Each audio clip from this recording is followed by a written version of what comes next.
Kita akan belajar tentang kesan akibat penjajahan di negara kita. Terdapat 3 kesan terhadap pentadbiran, ekonomi dan sosial. Jom. Objektif pembelajaran yang akan kamu capai di akhir video ini adalah merangkumi standard pembelajaran 7.1.4, iaitu kamu akan dapat menyatakan kesan penjajahan terhadap pentadbiran dan sosioekonomi. Terdapat 3 kesan penjajahan kepada negara kita. Yang pertama, kita lihat dari segi pentadbiran. Yang kedua, kita lihat kesannya dari segi ekonomi. Yang ketiga, kita lihat dari segi sosial. Yang pertama ini, kita akan fokus kepada kesan penjajahan terhadap pentadbiran negara. Okey, kita lihat yang pertama ini. Wujudnya negeri-negeri selat pada tahun 1826, di mana negeri-negeri selat ini merupakan gabungan beberapa buah negeri. Jom kita lihat apakah negeri-negeri yang digabungkan untuk membentuk negeri-negeri selat. Yang pertama ini, murid-murid ingat bendera negeri apa? Betul, pandailah murid-murid cikgu. Ini adalah negeri Pulau Pinang. Yang kedua adalah Melaka. Yang ketiga, bendera apa ni?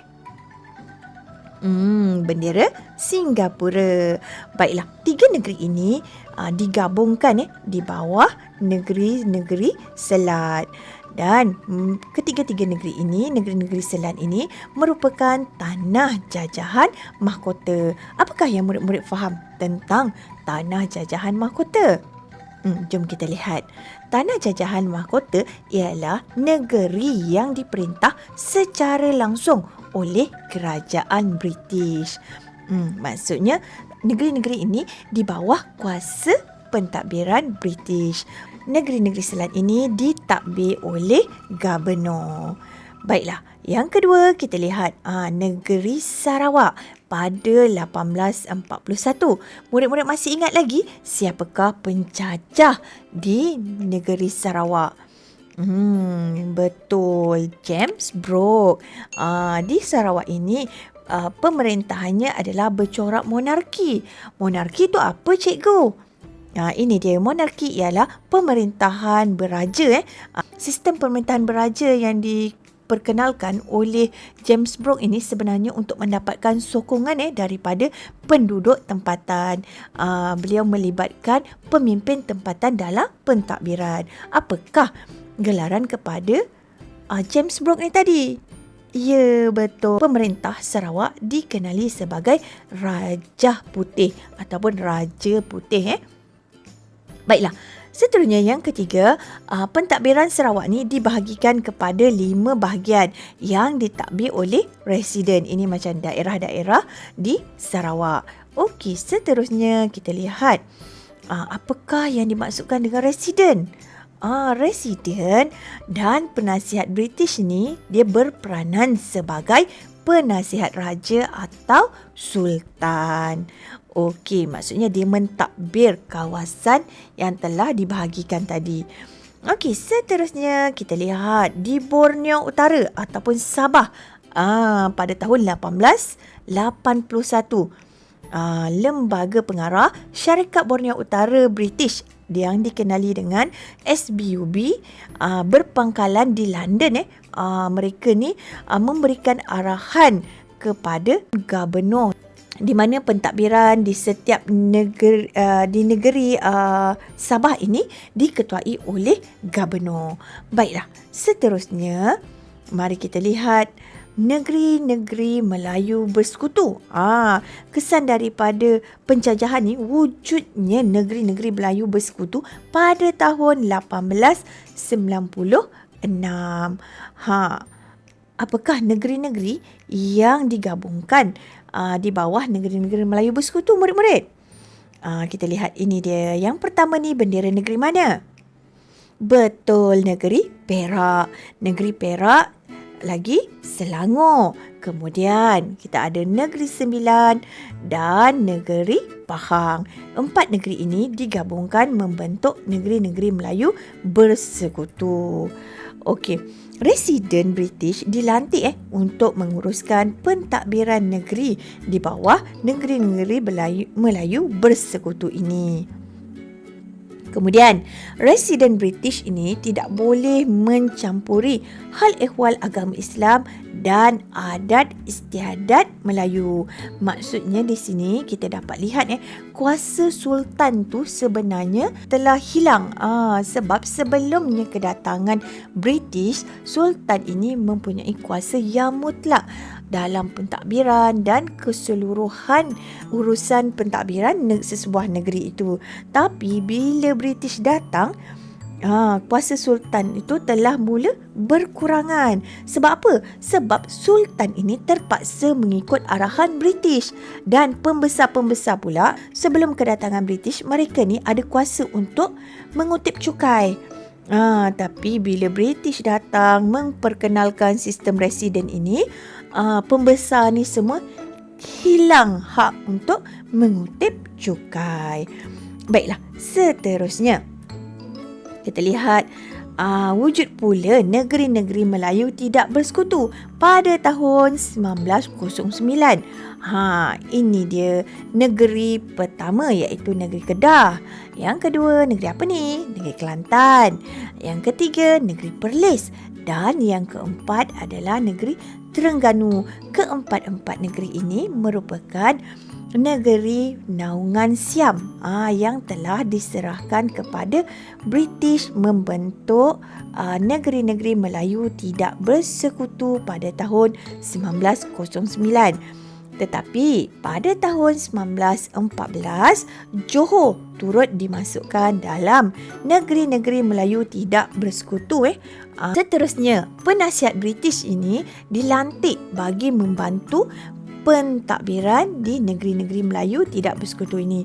Okey, apakah perbezaan di antara negeri-negeri Melayu bersekutu dan negeri-negeri Melayu yang tidak bersekutu ni?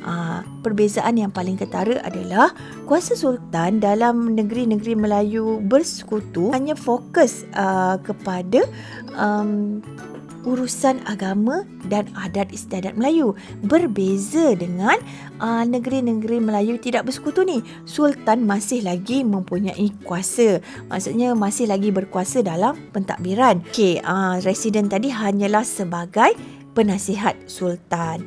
Okey, seterusnya kita dah masuk kepada kesan sosial dan ekonomi akibat penjajahan. Kita lihat yang kedua ini. Kita lihat kepada kesan ekonomi. Baiklah, dalam ekonomi ni, mari kita lihat. British ini dia telah memperkenalkan beberapa perubahan baru. Apa tujuan mereka memperkenalkan perubahan baru ni? Untuk mengeksploitasi kekayaan hasil bumi dan sumber alam. Apa yang dimaksudkan dengan eksploitasi ni, cikgu?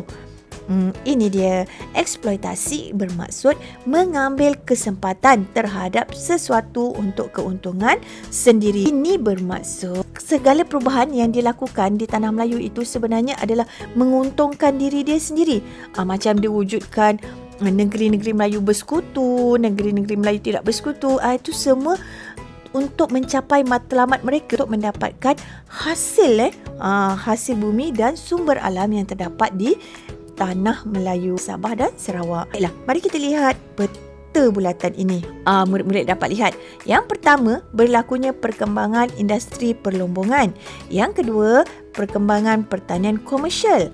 Nanti kita lihat apa itu pertanian komersial. Yang ketiga adalah perkembangan penanaman getah. Yang keempat adalah sistem perbankan moden. Mari kita lihat yang pertama, perkembangan industri perlombongan. Apakah yang berlaku? Ini merupakan peta tanah Melayu di mana di tanah Melayu ini terdapat emas. Kalau di Sarawak pula kita ada biji timah. Kemudian hasil bumi di Sabah pula kita ada arang batu. Baiklah, seterusnya mari kita lihat perkembangan pertanian komersial. Bila kita sebut saja komersial, apakah yang dimaksudkan dengan komersial ni, murid-murid? Kamu tahu? Komersial sebenarnya berkaitan dengan perdagangan secara besar-besaran. Bukannya secara kecil-kecilan. Kalau kecil-kecilan kita panggil sara diri. Komersial ni dia dah buat secara besar-besaran. Baiklah. Apakah tujuan pertanian komersial ni? Tujuan dia adalah untuk ekspor. Mereka buat pertanian secara besar-besaran di Tanah Melayu, di Sabah dan Sarawak. Kemudian hasil dia tu dia ekspor ke negara Eropah. Di Tanah Melayu kita dapat lihat berlakunya penanaman secara besar-besaran dalam kelapa sawit.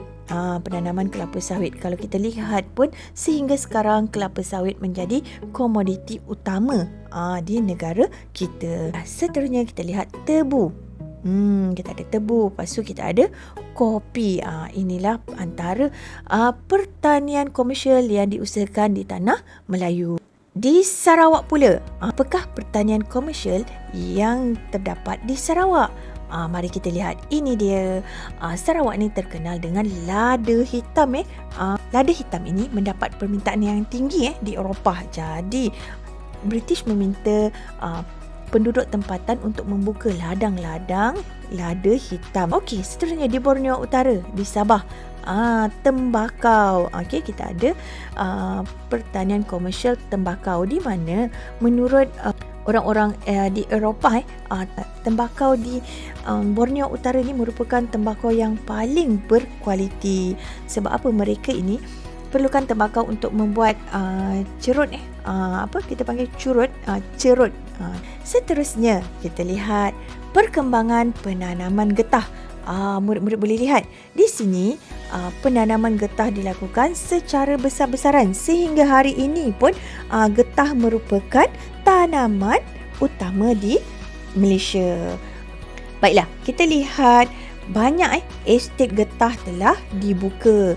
Kemudian syarikat Eropah seperti Guthrie dan British North Borneo Company terlibat dalam sektor penanaman getah. Jadi buruh-buruh daripada negara India dibawa masuk ke Tanah Melayu untuk bekerja di estet-estet penanaman getah ini. Okey, seterusnya kita lihat sistem perbankan moden.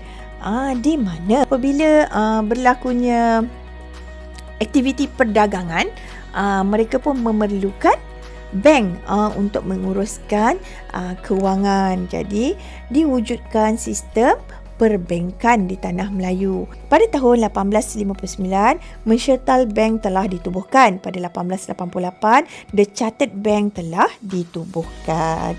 Ini antara bank-bank yang telah diperkenalkan pada zaman tersebut. Okey, seterusnya yang terakhir, yang ketiga, kita lihat kesan penjajahan dalam sosial. Jom kita lihat peta bulatan ini. Apakah kesan sosial akibat daripada penjajahan? Kita lihat yang pertama, pembentukan masyarakat majmuk. Yang kedua, perkembangan bandar baharu. Yang ketiga, perkembangan sistem pendidikan. Dan yang keempat, perkembangan sistem pengangkutan dan perhubungan. Seterusnya, perkembangan perkhidmatan kesihatan.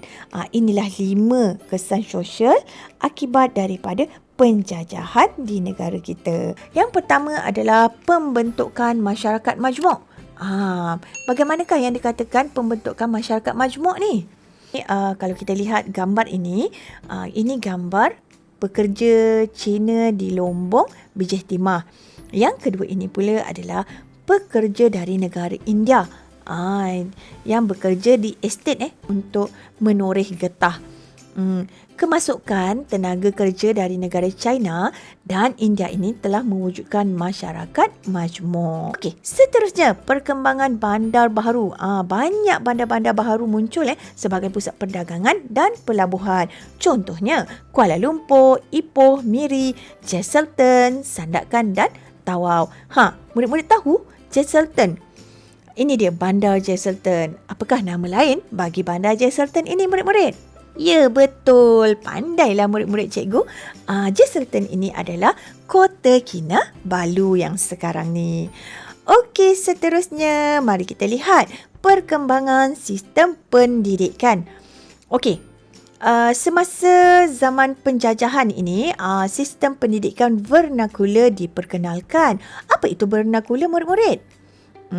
Vernakular bermaksud sistem pendidikan yang menggunakan bahasa ibunda kaum masing-masing sebagai bahasa penghantar. Sekolah Inggeris pula diwujudkan di pekan dan bandar. Maktab juga diperkenalkan untuk melahirkan golongan pendidik. Okey, seterusnya kita lihat gambar ini. Ini merupakan sekolah kebangsaan St. Mary yang ditubuhkan pada 1883, iaitu sekolah Inggeris pertama di Sabah. Baiklah, seterusnya kita lihat perkembangan sistem pengangkutan dan perhubungan.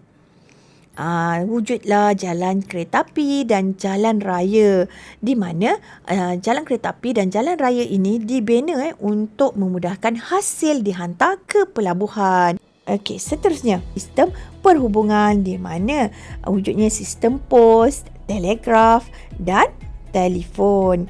Baiklah, seterusnya kita lihat perkembangan perkhidmatan hospital. Hospital pertama di negara kita adalah Hospital Taiping yang ditubuhkan pada tahun 1880. Baiklah, murid-murid, kita lihat pembukaan hospital dan dispenseri ni adalah tujuannya untuk merawat pesakit. Dispenseri, apa tu cikgu?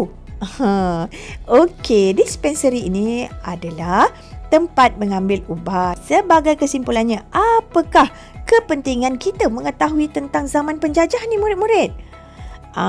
Ini dia. Ianya membolehkan kita memahami dan menghargai kedaulatan negara kita. Seterusnya, apakah peranan kamu semua sebagai pelajar?